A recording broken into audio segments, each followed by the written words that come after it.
Serving elevates our homes and churches into holy places where we can practice covenant living.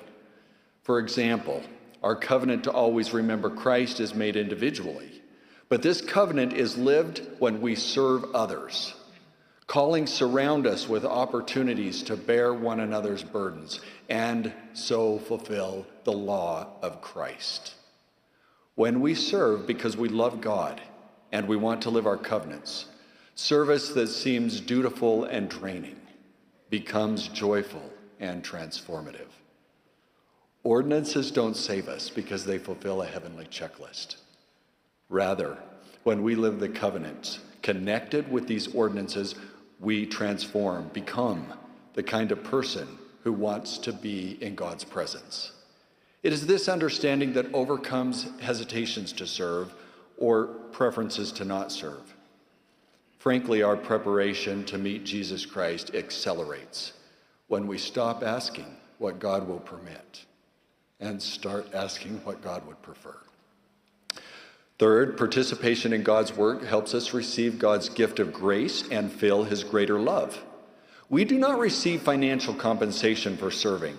Instead, Scripture teaches that for our labor, we are to receive the grace of God, that we might wax strong in the Spirit, have the knowledge of God, and teach with a power and authority from God. That is a very good trade. Because of God's grace, our abilities or our inabilities are not the principal basis for extending or accepting a calling. God does not expect perfect performance or exceptional talent to participate in his work. If so, Queen Esther would not have saved her nation, Peter would not have led the early church, and Joseph Smith would not be the prophet of the Restoration. As we act in faith to do something beyond our abilities, our weakness is exposed.